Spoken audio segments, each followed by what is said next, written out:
Hello and welcome to Dropbox. আমি রেহান রাসুল আছি আপনাদের সাথে, আর ড্রপবক্সের আমাদের এই আয়োজন চলছে। আর এই আয়োজনের মূল ফর্মুলা তো আপনারা সবাই জানেন। আমরা খুঁজে বের করার চেষ্টা করি কার কোথায় কেমন প্রবলেম আছে, কোন প্রবলেম আছে। ওই কমপ্লেন গুলো ফেলার বক্সটা হচ্ছে ড্রপবক্স।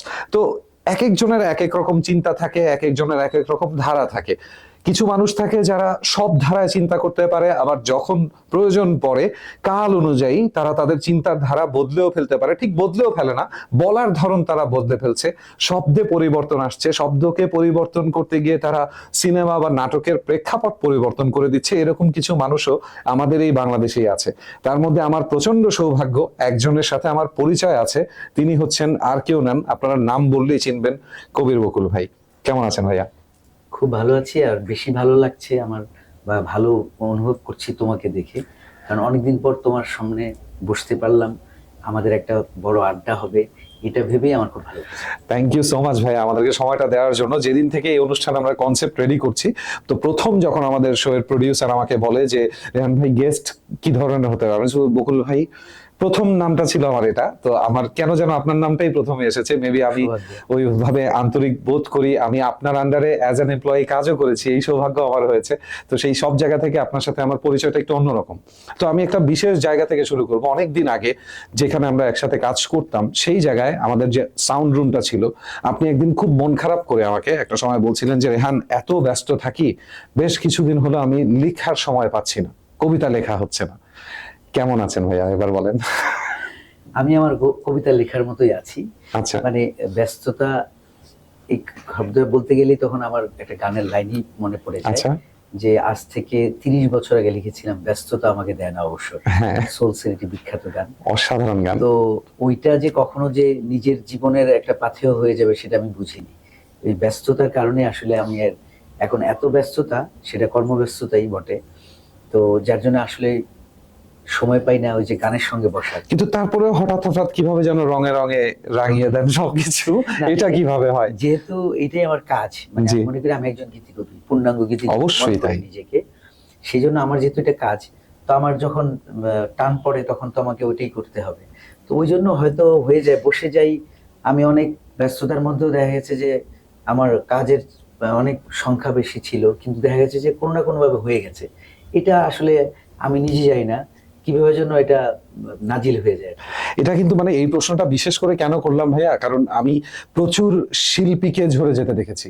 কারণ তারা দেখা যাচ্ছে যে ব্যস্ততায়, মানে সার্ভাইভালের জন্য বা ইনকাম করার জন্য যেই জায়গাটা দরকার, সেই জায়গাটাতে নিজেদেরকে দিতে গিয়ে পরিবারের জন্য, হয়তো বাবা মার জন্য না হয় স্বামী বা স্ত্রীর জন্য, স্ত্রী স্বামীর জন্য, বা সন্তানের জন্য, দেখা যায় যে এই মূল্যায়নটা যেহেতু অনেক কম হয় বেশিরভাগ ক্ষেত্রে, সবাই কিন্তু কবির বকুল হয়ে যেতে পারে না, তাই না ভাইয়া? তো এই অবস্থানটা যে ক্রিয়েট হয়, এটা কিভাবে গ্যাপটা ক্রিয়েট করলেন? এইটা আসলে প্রথম ব্যাপার হলো যে আসলে সবাই কবির বকুল হয়ে যেতে পারে না, এটা একটা বড় কথা হয়ে গেল।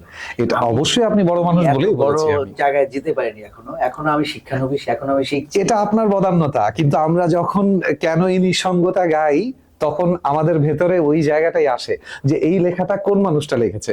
আবার সেই মানুষটাই কেউ প্রেম করে, এই গান লিখছে। তো কতগুলো বছরের ডিফারেন্স।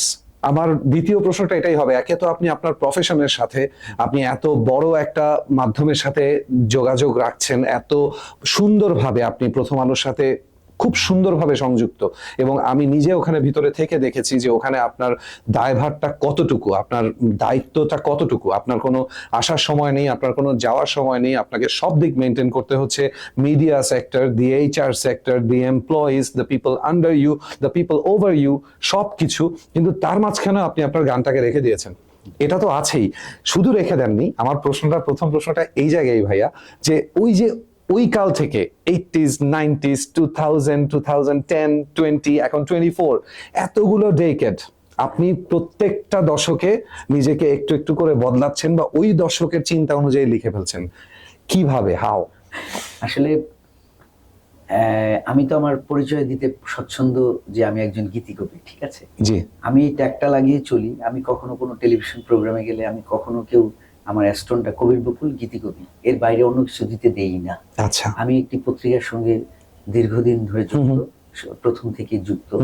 কিন্তু কখনো আমি কোনো জায়গায় যে গীতি কবি কমা দিয়ে সাংবাদিক, এটা কখনোই ছিল না ভাই, আমিও দেখিনি কখনো। দেইনি কেন? ওই যে আমি আমার পেশন, আমার সবকিছু কিন্তু গান নিয়েই তো, গান নির্ভর, জি ওটার দিকে আমি ফোকাসটা বেশি দিয়েছি। আমি যত কাজের ব্যস্ত থাকুক না কেন, মাথার মধ্যে আমার একটা গুনজন করতেই থাকে। এবং দেখা যায় যে আমার শত কাজের ব্যস্ততার মধ্যে, চাপের মধ্যেও দেখা যায় যে আমার ফিল্মের গান যেহেতু ফরমাইশি, জি আমি ওই কাজটা মানে খুব কি বলবো এটাকে, খুব মানে আত্ম চেষ্টার মাধ্যমে আমি জিনিসটা কিন্তু সফলভাবেই করে গেছি বা করার চেষ্টা করে যাচ্ছি এখনো। তো এটা সম্ভব হয়েছে, আমি সময়ের সঙ্গে চলতে পছন্দ করি। জি আমার যখন যেই স্রোত, আমি সেই স্রোতেই নিজেকে গা ভাসাই। আমাকে সময়ের সঙ্গে চলতে গিয়ে দেখা গেছে যে যে আমি এইটি যে আমি যখন আমার শুরু হয়, জি আমার শুরুটা হয়েছিল আয়ুব বাচ্চু, উনি আমার প্রথম গান করেছেন। জি তো সেখান থেকে আমি কিন্তু ৮০ দশকের শেষের দিকে এইটি আমার প্রথম গান যায়। তারপরে ৯০ দশক আমি কাজ করলাম। তখন ৯০ দশকে এসে কিন্তু আমি বিখ্যাত সুরকারদের সান্নিধ্যে আসার সৌভাগ্য আমার হয়েছে। সৌভাগ্য হয়েছে তখন। আমি একমাত্র সৌভাগ্যবান গীতি কবি যার সৌভাগ্য হয়েছিল সুবল দাস, সত্য সাহা, তাদের সঙ্গে কাজ করা। আমার জেনারেশনের কেউ কিন্তু আর কেউ এখানে পায়নি ওনাকে। তো আমি আলী হোসেন, আলম খান, আলাউদ্দিন আলী, সবার সাথে আপনার এদের সবার সঙ্গে আমি কাজ করার, শেখ সাদী খান, আহমেদ ইমতিয়াজ বুলবুল, সবার সঙ্গে আমি কাজ করার আমার দুর্লভ সৌভাগ্য আমার হয়েছে। যার জন্য এদের সঙ্গে কাজ করার ব্যাপারটা কি, এদের কাছ থেকে আমি যেভাবে অনেক কিছু শিখেছি, জেনেছি, অভিজ্ঞ হয়েছি, তাতে আমার সময়ের সঙ্গে সঙ্গে চলতেও পছন্দ হয়েছে। ওনাদের সঙ্গে সঙ্গে কাজ করতে করতে আমি পরের জেনারেশন যারা আছে, আলী আকরাম শুভ, শওকত আলী ইমন, ইমন সাহা, এদের সঙ্গে আমি কাজ করেছি। এদের পরে আমি হাবিব ওয়াহিদ বা হৃদয় খান, আরিফিন রুমি, এদের সঙ্গে কাজ করেছি। একদম এদের পরে এসে ইমরান মাহমুদুল সত্য, তার সঙ্গে আমি কাজ করেছি। তো আমি কিন্তু প্রত্যেকটা ডিকেট বললে সেটা যেমন মেনটেন করেছি, আবার দেখা যাচ্ছে যে আমি অডিও অ্যালবামে সেই শুরুর দিকে আমি প্রণব ঘোষ থেকে শুরু করে যারা ছিলেন, আলী আকবর, রূপু, সবার সঙ্গে আমি কাজ করেছি। তো আমি সর্বক্ষেত্রে আমার বিচরণ থাকাতে হয়েছে কি, আমি সবগুলো সবার সঙ্গে উঠা বসা হয়েছে। আমি ভেরিয়েশনের মধ্যে গিয়েছি।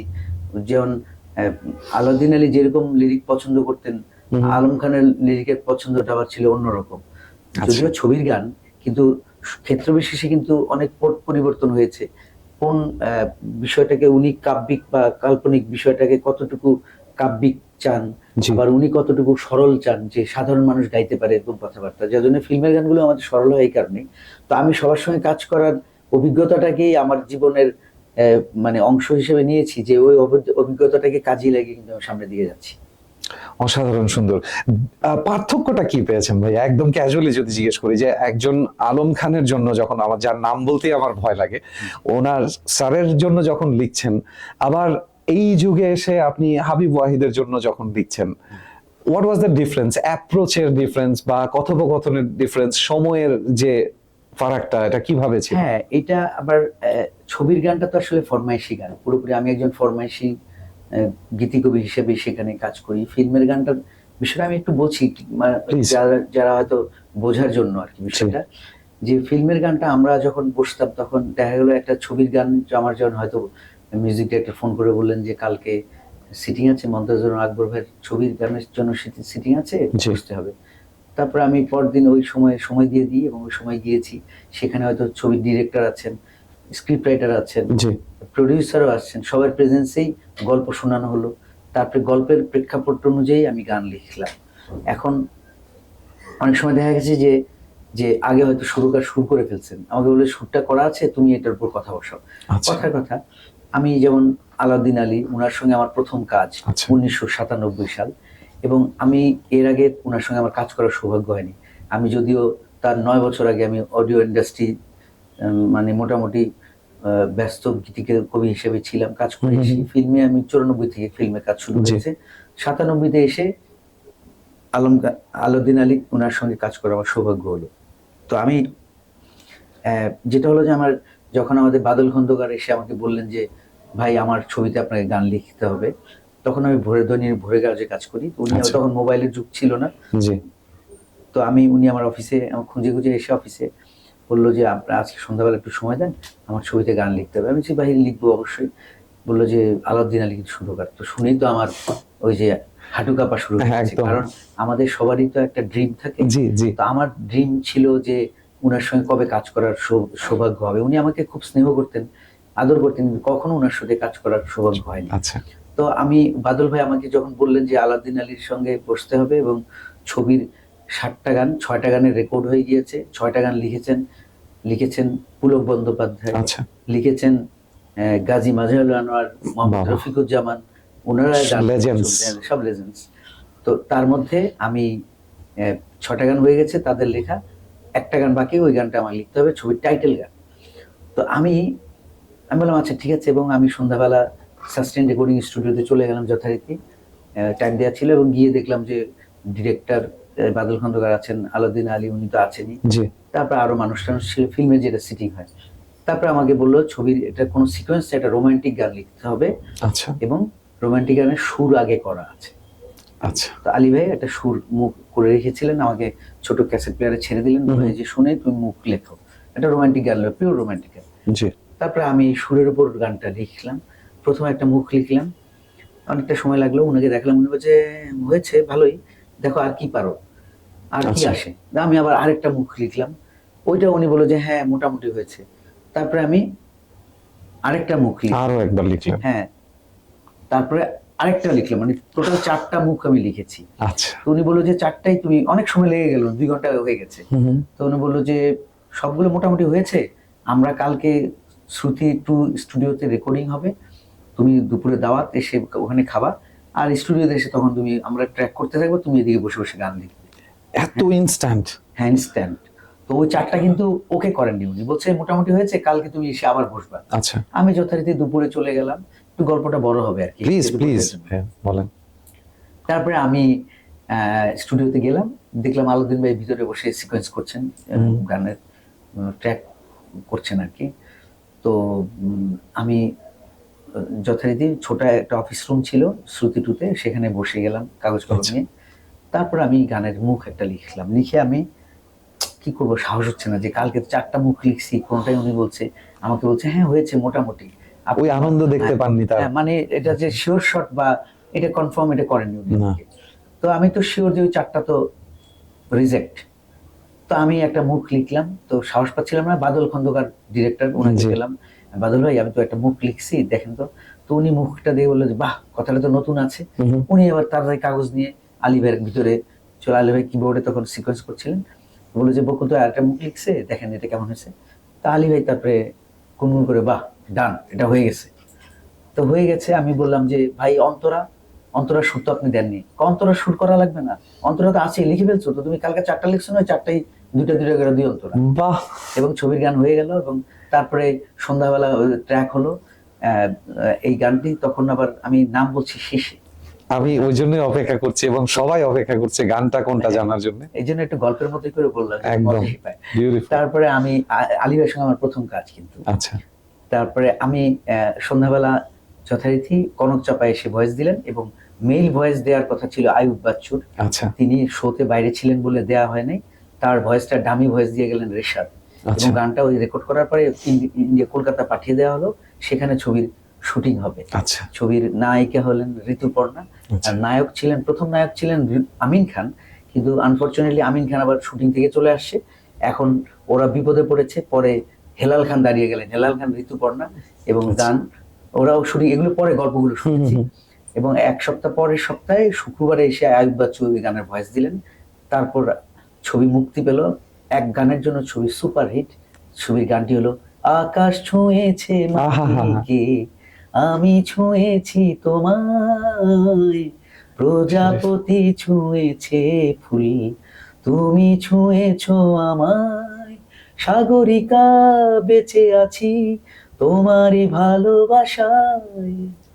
Beautiful beautiful beautiful, what a story. এভাবে ইনস্ট্যান্ট যে গান সৃষ্টি করা যায় এবং একজন সুরকারের সাথে বসে থেকে যে সে চিন্তা করছে যে তার সুরটা সবচেয়ে সুন্দর কোন কথাগুলো দিয়ে প্রতিফলন ঘটানো যাবে, আবার আপনিও চিন্তা করছেন যে এমন একজনের সুর তাকে আমি আসলে কতটুকু দিয়ে দিতে পারি, খুশি করতে পারবো কিনা, খুশি করতে পারবো কিনা তাকে।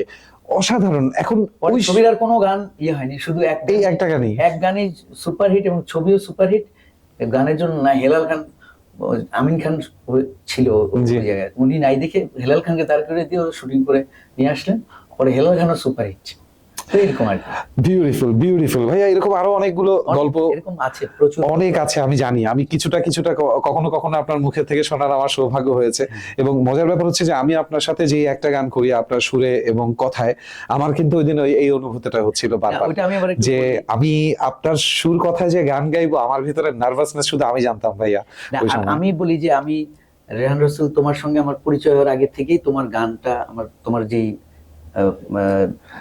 বাজে স্বভাব। বাজে স্বভাব জি। গানটা, এটা আসলে আমাকে এমন বাজে স্বভাবই করে দিয়েছিল যে গানটা আমি প্রায় শুনতাম এবং আমার Thank you wife O so খুব much, পছন্দ করতেন গানটা। তো সেই থেকে তোমার এক ধরনের নীরব ফ্যান আমি, যে ওর থ্যাংক ইউ কণ্ঠটা সো এত মাচ মিষ্টি, ভাইয়া, আমি গানটা সব সময় এইখানে থাকি আপনার। না গানটা এত ভালো হয়েছে সত্যি সত্যি, জি। এটা তো বলার অপেক্ষা রাখে না। খুব ভালো হয়েছিল বলে আমার মনের মধ্যে একটা ইয়ে ছিল, রেহান রাসেলের জন্য আমার একটা গান করতে হবে, কখনো যদি সুযোগ হয় ওকে দিয়ে আমি একটা গান গাওয়ানোর চেষ্টা করবো আর কি। তারপর নাটকে যখন আমার এই প্রস্তাবটা পেলাম, জি। তখন আমি তো এবং গানটা আমি যখন নাটকের সিকোয়েন্সটা আমার পুরো নাটকটা পাঠিয়ে দিল ওরা, জি। বলে যে এই সিকোয়েন্সে গানটা হবে ওই ফিল্মের মতোই। তারপরে তো আমি গানটা তৈরি করে আমার প্রথম মনে হয়েছে যে এটা আমি রেহানকে দিয়ে এই গানটা করাবো, এবং তোমাকে আমি যথারীতি অফিস থেকে তুলে নিয়ে আসলাম একদম, বাসায়। একদম। এনে আমি গানটা প্রথম গলায় তোমার দেখে, তারপরে তোমার সাজেশনে কিন্তু আমি সাজিদ সরকারকে দিলাম, একদম যে তাই। তুমি বললো যে যে ও খুব ভালো করবে। হ্যাঁ। এবং আমার মনে হয় যে তুমি যদি আমাকে ওইভাবে না বলতে, আমি হয়তো অন্য কাউকে দিয়ে করাতাম, কিন্তু গানটার এই রেজাল্ট পেতাম না। ও সত্যি সত্যি দারুণ কম্পোজিশন করেছে এবং গানটাও খুব ভালো হয়েছে। এত মিষ্টি একটা গান মিষ্টি ভাইয়া, গান মানে হয়েছে। গানটার মধ্যে একটা ব্যাপার যেটা দেখেছি আমি, এবং আমি এটা জেনারেলি অনেক গান নিয়ে বলছি আপনার, এবং যেটা গানটা হচ্ছে আমার- আস্তে আস্তে উপলব্ধি করা যায়। আর এটা হলো যে গানটা আমার সুর করা, মানে আমি নিজেই মাঝে মাঝে চিন্তা করি যে সুরটা তো আসলে খুব খারাপ হয়নি, খুব ভালোই হয়েছে, যে কিভাবে কিভাবে করে ফেলেছি।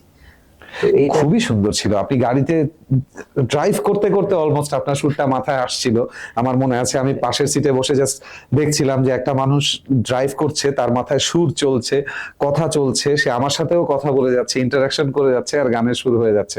I was like I could see a song being born. এটা আমার অনেক বড় সৌভাগ্য ছিল যে আমি আপনার ভেতর থেকে একটা গান সৃষ্টি হতে চোখের সামনে দেখেছি, মানে তারপর আপনার মনে হয় সাথে যে- বসে তুলেছি গানটা হ্যাঁ, আমি। এখন তো দর্শক তো যারা দেখছে বা শুনছে তারা তো কেউ জানছে না যে গান কোনটা। তাহলে তুমি যদি একটু 4 লাইন গুনগুন করো তাহলে আমিও খুশি হব, যে মনে হয় অবশ্যই। এটা আমাদের এই আড্ডার মধ্যে এটা একটা উপলক্ষ। একদম একদম, আসলে উপস্থাপক হিসাবে এখানে বসে আছি তো ভাইয়া, ওই জন্য মানে হঠাৎ করে মাথায় আসেনি যে গানটা তো আমি 2 লাইন গাইতে পারি। সরি, আর আমি আগেই বলেছি আমি একটু এত মনে নার্ভাস। মনে অমিল।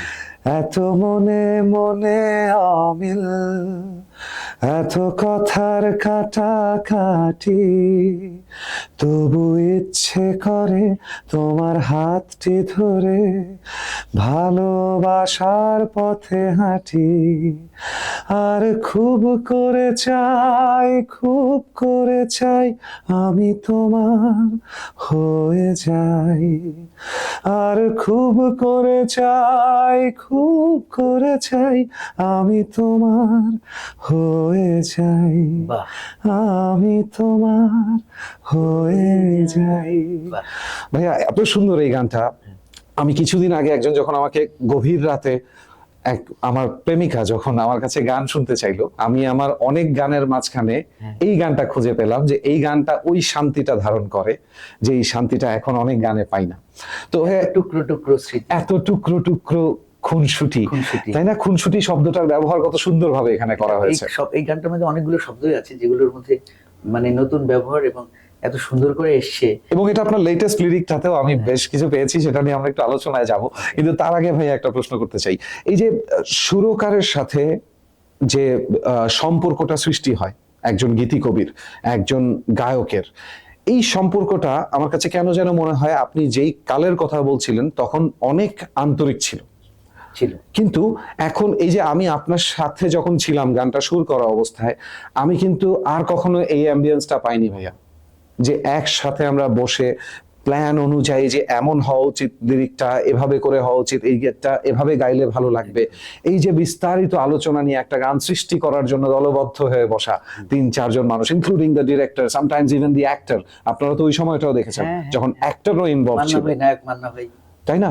তো এখন এই জিনিসটা যে পাওয়া যায় না, এটা কি মিস করেন নাকি কি মনে হয় এখনকার যুগের এটাই আউটপুট হওয়া উচিত? আমি মনে করি যে আমি মিস করি ভীষণ। আচ্ছা। কারণ আমরা যেই যাদের যে সুরকারদের সঙ্গে কাজ করেছি বা যে সব লেজেন্ড ডিরেক্টরদের সঙ্গে কাজ করেছি, সেটা সুভাষ দত্ত বলি, চাষী নজরুল ইসলাম বলি, জি অনেক বিখ্যাত ডিরেক্টরের সঙ্গে কাজ করা আমার সৌভাগ্য। অবশ্যই।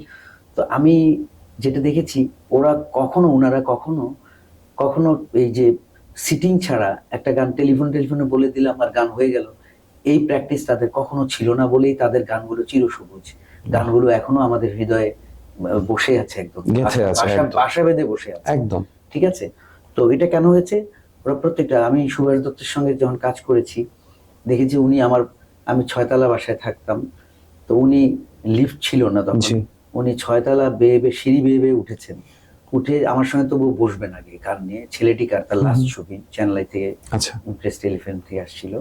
তো সেই ছবির গানের জন্য উনি যে ছবির যে সিকোয়েন্স, উনি কাগজের টুকে টুকে নিয়ে আসছিলেন, আমার টুকরোগুলো দিলেন এবং বললো সিকোয়েন্সের এই জায়গাগুলো এই মানে এত সুন্দর করে নোট ডাউন করে দিয়েছে যে আমার লিখতে বেশি সময় লাগেনি। মানে পরিবেশ বুঝিয়ে দিয়েছেন উনি মানে এত ওখানে। সুন্দর করে ওনাদের ব্রিফটা থাকতো যে আমরা আসলে গান অটোমেটিকই বেরিয়ে যেত, ঠিক আছে।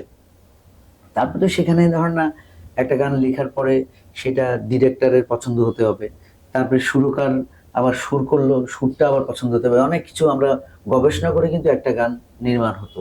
কিন্তু এখন তো আমাকে টেলিফোনে বললো যে সবাই শ্রদ্ধা রেখেই বলছে, আসলে এখন ব্যস্ততা, সবাই এত ব্যস্ত হয়ে গিয়েছে যে আমরা সেই টিম ওয়ার্কটা নাই। দলবদ্ধ শব্দটা বলেছো, জি এটা একদম, আমি একটা গান আমার শ্রোতাপ্রিয় যে কোনো গানে আমি বলি ভাই এটা আমার একার কোনো কৃতিত্ব নয়, এটা আমি লিখেছি বটে, কিন্তু যে সুর করেছে সে ভালো যদি সুর না করতো তাহলে গানটা ভালো হতো না, আবার সিঙ্গার যদি ভালো করে না গাইতো তাহলে গানটা এত সুমধুর হতো না। জি এটা সবকিছু মিলে একটা সম্মিলিত প্রয়াস, একটা টিম ওয়ার্কের বিষয়, যার জন্য আমাদের গানগুলো থেকে গেছে। এখন গান হচ্ছে, ভালো গানও হচ্ছে তার মধ্যে, কিন্তু ওই যে কোথায় যেন একটা প্রাণ নাই, এটা মনে হয় আমি খুব ফিল করি। এটা ভাইয়া, যেমন আমি এখনকার এই সময়ের একজন শিল্পী হিসেবে আমি এটা বলতে পারি যে আমাদের ক্ষেত্রে দেখা যায় যে সময়টা খুব কম দেওয়া হয়। যেমন আমাদেরকে দেখা যায় যে সুরকারের কাছে যখন একটা গান আসছে, ডিরেক্টর বলছে যে আমার কিন্তু পরশুদিন শুটিং, দিতে হবে, কালকের মধ্যে কিন্তু ডেমো আমাকে দিতে হবে। তাই হচ্ছে। তো এটা ভাইয়া how do we face it? আমরা তো গানটার ভিতরে ঢুকে যাবার সময়টা পাচ্ছি না, না। কারণ আমি ভাবছি যে আমি যদি বলি যে আমার 3 দিন সময় লাগবে, তাহলে দেখা যাবে যে উনি অন্য একজন আর্টিস্টকে দিয়ে গাওয়াচ্ছেন। এটারও একটা কারণ আছে কিন্তু, যখন আপনি একটা গান কথাটা লেখেন বা সুর করেন দুজন মিলে, তখন অবশ্যই সুরকার, গীতিকার এবং ডিরেক্টর এটাও চিন্তা করেন যে এই গানটা কার কণ্ঠে ভালো লাগবে। রুনা লায়লাও একজন অসাধারণ শিল্পী, সাবিনা ইয়াসমিন ম্যামও একজন অসাধারণ শিল্পী, কিন্তু কোন গানটা কার কণ্ঠে ভালো লাগবে সেটা তো আলাদা ব্যাপার না ভাইয়া? তো একদম। এই জায়গা থেকে যদি একটু বলতেন আমাদেরকে। হ্যাঁ, সেটা তো অবশ্যই। এখন বিষয়টা হয়ে গেছে একদম বিপরীত। আগে আমরা এই যে বিষয়টা, যে একটা গান যখন আমাদের গানটা ফাইনাল হয়ে যেত, জি কথা ঠিক আছে, সুর ঠিক আছে একদম, এখন শিল্পী কে হবে, তখন আমাদের ডিরেক্টর, প্রডিউসার তাদের উপস্থিতিতে আমরাই কিন্তু শিল্পী নির্বাচনটা কিন্তু গীতিকার সুরকারই করে দেন সাধারণত। অবশ্যই তাই আমি হওয়া উচিত। সাজেস্ট করলাম যে হ্যাঁ এই গানটা নতুন একে দিয়ে ভালো হবে, ঠিক আছে, বা মিউজিক ডিরেক্টর বললো যে একে দিয়ে ভালো হবে, তারপরে আমরা জোর দিয়ে যেটা বলি ওইটাই ওরা গ্রহণ করতেন। বাংলাদেশে অনেক নতুন শিল্পী এসছে চলচ্চিত্রে, প্লেব্যাক প্রথম অভিষেক হয়েছে আমাদের, হয়তো আমার লিরিকের মাধ্যমে, স্বগত লিরিকের মাধ্যমে, আমরা এরকম নতুন অনেকদের এনেছি। তো সেক্ষেত্রে আমি বলবো যে আমরা ওইটা করেছি বলেই আজকে অনেক গানে দেখা যায় যে শিল্পী নির্বাচনটা এমন একটা ব্যাপার যে ওইটা যদি একটু ভুল হয়েছে তো শেষ। আমরা দেখা যাচ্ছে আমাদের অডিওতে আমরা একটা গান লিখেছি, সেই গানটা পরবর্তীতে প্রডিউসার হয়তো গানটা শুনে, অ্যালবামের গানটা শুনে বললো যে ভাই এই গানটা আমি ছবিতে করব, আচ্ছা কিন্তু ছবিতে কিন্তু আমার মূল শিল্পী থাকবে না, জি এটার জন্য আমি অন্য শিল্পী নেব, ঠিক আছে। তো যার জন্য বিষয়টা এমন হয়ে গেছে যে, যেমন কথার কথা, আমার একটা গান আছে, সারা বাংলা খুঁজি তোমারে, হই গেলা নিঠুর বন্ধুরে, হাই কোন দূরে, সারা বাংলা খুঁজি তোমারে। এই গানটি প্রথম একটু ফোক প্যাটার্নে। হ্যাঁ, ফোক প্যাটার্নের গানটা, এই গানটা শাবনূরের একটা ছবিতে জি। ব্যবহার করা হয়েছিল। তো গানটার জন্য মূল শিল্পী আসলে এটা অ্যালবামে গিয়েছিল গানটা। আচ্ছা তো আমার এই গানটি ওই সোনিয়ার অ্যালবামের গান ছিল। জি। তো প্রডিউসার গানটি খুব পছন্দ করলেন, উনি বললেন যে আমি চলচ্চিত্রে গানটি ব্যবহার করব। তো ওটার সুরকার স্বগত লিমন, লিরিসিস্ট আমি যেহেতু, এবং ওই জি। সবগুলো গানই আমাদের পিছনের লেখা সুর করা আচ্ছা। ছিল। তো এই গানটি উনি নিবেন, এই জন্য উনি বলেন সব ঠিক আছে, কিন্তু যেহেতু ফিল্মের গান, ওটা একটু ফিল্মিক ব্যাপার আছে, আচ্ছা সেই জন্য উনি বললেন যে শিল্পী শুধু চেঞ্জ করব। তারপরে ওই গানের জন্য, এবং গানটা বলে যে একটু ডুয়েট মুডে হবে এবার। আচ্ছা তখন আমার ডুয়েট মুড করতে হলো। ওটার মধ্যে আহ, উম, আমরা হ্যাঁ, তো আমি কি করলাম, ওইটাকে ডুয়েট করার জন্য এরকম আরেকটা গানও আছে, সেটা আমি বলছি পরে। ওই একই প্রডিউসার আরেকটা গানও নিয়েছিলেন, এরকম অ্যালবামের জন্য করেছিলাম আচ্ছা। আমরা। দুইটা গানই খুব পপুলার। তো এরপরে ওই গানটা আমরা পরে মূল গানটি গাইলেন বেবি নাজনীন, সিনেমা আচ্ছা। শাবনূরের লিপে গেছে গানটি। আচ্ছা এটা হলো আমার প্রাণের স্বামী ছবি। আচ্ছা। হ্যাঁ, এটা পিএ কাজল পরিচালিত ছবি। হুম। তো এবং একটু র্যাপ পার্টের মতো ছোট করেছিলাম, যেটা করেছিল ইমনের ভাইগনা, এই যে ইয়ে কি বলে আমাদের রফিক ভাইয়ের ছেলে আর কি, আচ্ছা। আবিদ সুলতানের ছেলে। আচ্ছা ও অমি করেছিল এই আচ্ছা। ইয়েটা র্যাপ পার্টটা শুধু। এবং Wow. আমরা ওই গানটা পরে তো ছবিতে যাওয়ার পরে গানটাও খুব হিট হলো, ছবিও সুপারহিট। একইভাবে ও এক টাকার বউ একটা ছবি আছে, ওই জি। ছবিতে এই একই প্রডিউসার, ওই ডিরেক্টরও পিএ কাজল, এবং ওখানেও শাবনূর ছিল। সেখানেও হ্যাঁ, What a coincidence. সেখানেও আরেকটা গান, সে আমাদের অ্যালবামের একটা গান দিবে। এই গান ওই অ্যালবামেরই না, ওটা আরেকটা অ্যালবাম। আরেকটা। আচ্ছা ওইটা ছিল আখি আলমগীরের একটা অ্যালবাম। আচ্ছা। আমরা একটা গান করেছিলাম, আমি আর ইমন, এবং এবং উনি এই গানটাও ব্যবহার করবেন, কিন্তু মূল শিল্পী গাইবেন না, গাইবেন অন্য শিল্পী। এবং আচ্ছা। এটাও একটু ডুয়েট মুডে করতে হবে। তখন এটা ডুয়েট মুড করলাম, করে ডুয়েট মেল ভয়েসটা করলেন কুমার বিশ্বজিৎ, আর ফিমেলটা গাইলেন বেবি নাজনীন। আচ্ছা। গানটি হলো জল পড়ে পাতা নড়ে, আহা। সুপার হিট গান। এটা তো সবার চেনা গান। তো এইভাবে মানে বলছিলাম যে যে ফিল্মের একটা আলাদা ভাষা আছে। আচ্ছা। ফিল্মের গানটা একটু ফিল্মিক করার জন্য কিন্তু ওই যে আলাদা কিছু এফোর্ট দিতে হয়। এফোর্ট দিতে হয়। সেখানে শিল্পীর ব্যাপারও আছে। জি। আবার যে এটার মধ্যে আমি ছেলের পয়েন্ট অফ ভিউতে কিছু কথা আমার আনতে হয়েছে। আচ্ছা বিষ্ণু গাইবেন, তার একটা পার্ট করতে হয়েছে। তো এই এই ব্যাপারটা হলো যে, এটা হলো যে ফিল্মের গান আর নন ফিল্ম দুটো কিন্তু আলাদা। আর ক্ষেত্র বিশেষে আমরা ছবির গল্প অনুযায়ী ওটা আবার ফেলার জন্য আবার অনেক সময় দেখা যায় শব্দের কিছু ইয়ে আছে। আবার ফিল্মে অনেক রকম ব্যাপার আছে। দেখা যায় যে একটা ছবিতে আমরা, এটা আমি বলছি জি। মানে বলতে অসুবিধা নেই, যে একটা ছবির গান করেছি আমরা, গানের মধ্যে রাত শব্দটা ব্যবহার করলাম। ডিরেক্টর বললেন যে ভাই, রাত শব্দ দিলে তো আমার নাইট সিকোয়েন্স করতে হবে, আমার তো লাইট টেট, আমার তো ইউনিটের খরচ বেড়ে যাবে। আচ্ছা। তখন রাত শব্দটা চেঞ্জ করে অন্য শব্দ ব্যবহার করে ওটাকে, বুঝছেন, ডে লাইটে ওই শুটিং করেছি। আচ্ছা ভাই, এই ফ্যাক্টর গুলোতে যখন আসি, এই যে আমরা শুনলাম যে ভয়েস যার গান, মানে যেহেতু অফকোর্স বেবি নাজনীন ম্যাম ওই সময়ের উনি প্রচন্ড ভাবে নাম করা ছিলেন, এবং ওনার গাওয়ার যে বিশেষ স্টাইল, মানে it's catchy, it's very very catchy. ওনার গলা শুনলে একবারে বোঝা যাবে এটা বেবি নাজনীন, একদম ফিল্মি এক্সপ্রেশনস। তো এই জায়গাটা থেকে ওনাকে নেওয়া হয়েছে বুঝতে পারছি, কিন্তু কখনো লিরিক যখন এভাবে প্রোডিউসার বা ডিরেক্টর বলছে আপনাকে লিরিকটা চেঞ্জ করতে হবে, তখন আপনার কি কবির জায়গা থেকে, গীতি কবির জায়গা থেকে কখনো মনে হয়নি যে আমি আমার যেই চিন্তাটাকে সামনে আনতে চাচ্ছিলাম ওটা বদলে যাচ্ছে, এটা আমি কেন করব? এটা হয় কি, আমি প্রথমে বলেছি যে চলচ্চিত্রের গানের ক্ষেত্রে আমি কিন্তু ফরমাইশি কাজ, চলচ্চিত্রের ফরমাইশি কাজ, সেখানে আমি অ্যাপয়েন্টমেন্ট পেয়েছি একজন লিরিসিস্ট হিসাবে। সেখানে ছবির গল্পের প্রয়োজনে গান আসে। ঠিক আছে, আমি গল্পটা যা বলেছে আমি তার সেই অনুযায়ী আমি গানটা লিখি। সেখানে অবশ্যই captain of the ship director ছবির, তার যদি কোনো ব্যাপারে বার থাকে অবশ্যই তিনি আমাকে বলতে পারেন, এবং শব্দ তো শুধু এই ওনার বলাতে আমি শব্দ চেঞ্জ করে দিয়েছি, এবং এটা আমার দায়িত্ব, যেহেতু আমি ফরমাইশি কবি, সেখানে আমার কিন্তু ইয়েটা খাটবে না। আমার ডিরেক্টর যদি পছন্দ করে যে হ্যাঁ আমার লাইনটা আপনার ঠিক আছে, তাহলে ঠিক, না হলে কিন্তু ঠিক নাই। হ্যাঁ, এই জন্য যেমন মানে একটু অন্যভাবে বলি, এক ডিরেক্টরের সঙ্গে কাজ করছি, আমি একটা ছায়া শব্দটা ব্যবহার করেছি। উনি বলেছেন, এটা আপনারা অন্যভাবে নেবেন না প্লিজ, বলেছেন যে ছায়া যদি পেটিকট হয় তাহলে ঠিক আছে, আর ছায়া যদি শ্যাডো হয় তাহলে ঠিক নাই, বাকিটা তুমি ওয়াও, হ্যাঁ, এটা আমি ছোট বললাম। এরকম অনেক দৃষ্টিভঙ্গি শুনে হাসলাম ভাইয়া। তো এই জন্য আমরা এরকম অনেক রকম পড়ি। যেমন দেখা গেছে যে, আবার দেখা গেছে ছবি আমি গানটা করলাম, গানের মধ্যে শেষ শব্দটা বদ্ধ শব্দ, সুখ, বুক। আচ্ছা, দেখা গেছে গাওয়ার সময় সাস্টেইন যাচ্ছে না, খ নাই, পাওয়া যাচ্ছে না, বা এত বুক ফেলে যাচ্ছে, যে যেতে পড়লো কটা পাওয়া যাচ্ছে না, তুমি নিজেও সিঙ্গার, আলাদা করে প্রথমে প্র্যাকটিস তো করতে একদম হয়েছে। পরিষ্কার চাই, ডিস্টিংক্ট, Right. আমার শব্দটা বুঝতে হবে। তখন দেখা গেছে যে আমার ওই সুখ বুক শব্দ ফেলে দিতে হয়েছে, যে না সিঙ্গার বুথে কিন্তু সিঙ্গার গাচ্ছে, আচ্ছা। তখন দেখা গেছে এত এত নই বা এত না, মানে vowel এত দিয়ে যা, শেষ করতে হ্যাঁ, হয়েছে তখন। যা না এরকম শব্দ দিয়ে ওই তখন ওইটাকে ওই সুখ বুক ওই খ শব্দটা যুগ্ম মানে বদ্ধ শব্দ, তো এটা সুখে করে দেওয়া বা সুখে করে দেওয়া, বা সুখে হয়তো মিটারে আসছে না তখন না করে দিলাম কথা হ্যাঁ, কথা, না হ্যাঁ। যা, ওইটা আবার পরিষ্কার শব্দটা আসলো।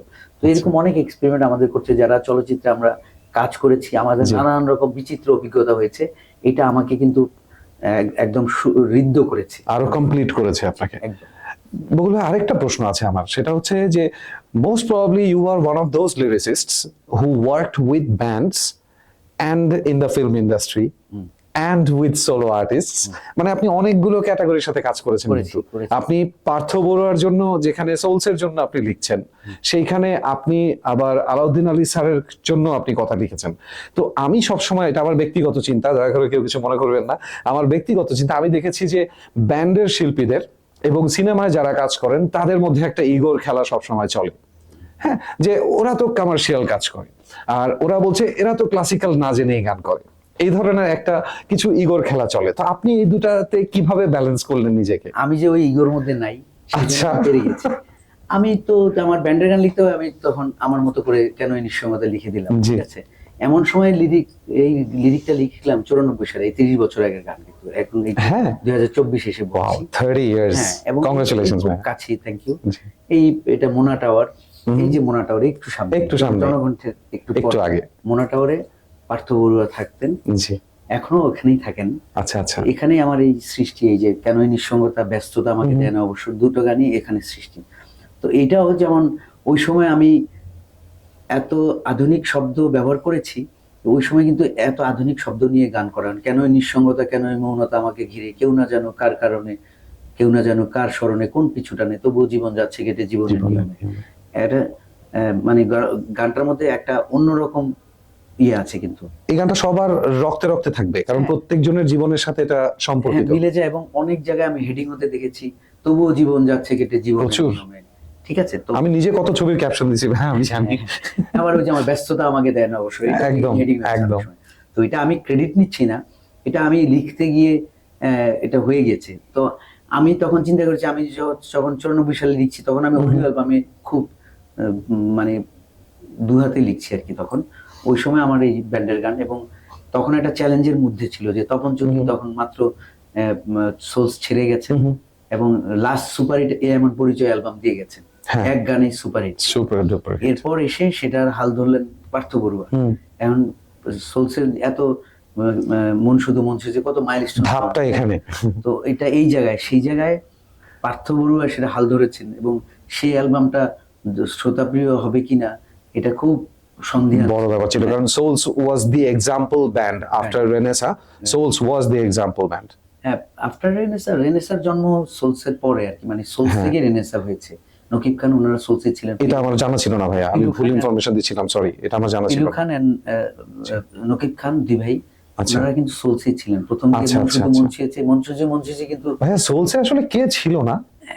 ওই সময় তো আয়ুব বাচ্চু, পিলু খান, পিলার গুলো সব ওখান থেকেই আসা তাহলে। এবং আপনার আরেকটা তথ্য তোমাকে দিই, যে মন শুধু মন ছুঁয়েছে এই গানটির সুরকার হলেন ঝিলু খান, উনি হলো নকিব খানের বড় ভাই। আর আচ্ছা। মন শুধু মন ছুঁয়েছে গানটি লেখা হলো নকিব খানের। বাহ, অথচ গানটা সোলসের, গানটা কখনোই রেনেসার নয়। না, রেনেসার নয়, এটা তখন ওনারা সোলসেই ছিলেন। পরে সোলস ভেঙে তারপরে ওনারা যখন ঢাকায় চলে আসলেন দুই ভাই পড়াশোনার জন্যই, তখন তারা ওই যে চিটং যে ইয়ে করতে পারছিলেন না বলে, তখন আলাদা তারা একটা ব্যান্ড ফর্ম করেন রেনেসা, এবং রেনেসাও একটা যুগোত্তীর্ণ ব্যান্ড হয়ে গেছে। তো আমার দেখা যে ওই সোলসের কথা বলছিলাম, জি। যে পার্থদা যেহেতু ব্যান্ডের হাল ধরেছেন, এখন এই সময় আমাদের গান লিখতে হবে। আর আমি তো জানি না, আমি তখন থাকিও তপন চৌধুরীর সঙ্গে। আচ্ছা ঠিক আছে, এই মালিবাগে থাকতাম তখন। আচ্ছা, একসাথেই। হ্যাঁ, ওনার সঙ্গে আমি 5 বছর ছিলাম। বাহ। তো এবং আমি তখন তো মোবাইলের যুগ, মোবাইল নেই, 94 সালের কথা বলছি। আমি তখন ভোরেগাঁও যে কাজ করতাম, তো আমার একটা বাইক ছিল। আমি রাতে বেলা বাসায় যখন ফিরেছি 11টা 11:30, পত্রিকা অফিসে যেহেতু কাজ করি, লেট নাইটে ফিরেছি, এসে দেখি যে তানিম বেস বাজায়, আচ্ছা, হ্যাঁ জি। সোলসে, আর আজাদ কিবোর্ড বাজাতো, ওরা দুজন বসে আছে। তখন তো বলে এই ওরা বসে আছে, ওই সোলসের গান লিখবে, তুমি তাড়াতাড়ি যাও। তারপরে আমি মোটরসাইকেলে ওদেরকে খেয়ে ওদের রওনা দিলাম এবং মোনাটাওয়ারে আসলাম।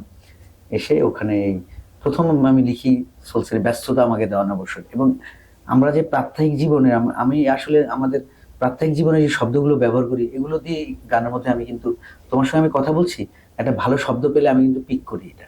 এটা আমার একটা টেকনিক আর কি। আচ্ছা, হ্যাঁ, তো এরকম আমি যখন গেলাম, পার্থদা ওই যে 2 ঘন্টা ওরা বসেছিল আমার জন্য, তারপরে পার্থদা আমার দেখে বলে এই তুই এখন কি ব্যস্ত হয়ে গেছিস, তোর খুঁজে পাই না এসে। আচ্ছা, তারপরে আমি বললাম কয় গান লেখ তাড়াতাড়ি, কালকে রেকর্ডিং করছি, বিটিভিতে যাবে Wow. সোলসের গান। বলে অনেকদিন পরে গান আমরা করছি, তপন দা নাই, ওই বুঝায় গান লিখিস, তোর পাওয়া যায় না খুঁজে, এমন কি ব্যস্ত হয়ে গেছিস। আমি বলে উনি বলার সাথে সাথে আমি বললাম, সাথে সাথে আমি লিখে দিলাম ব্যস্ততা আমাকে দেয় না অবসর, বাহ। বলে ভেবো না আমার স্বার্থপর। যাও পার্থদা ইনস্ট্যান্ট ওই চিন্তা থেকে ওই শব্দটা, Awesome. ব্যস্ত শব্দটাকে আমি পিক করলাম, হ্যাঁ। করে আমি লিখলাম এবং সুর হলো ওই রাত্রেবেলা সুর টুর করে, পরের দিন ট্র্যাক করে, পরের দিন বিটিতে ভিটিআর, তারপরে তো গান গেল।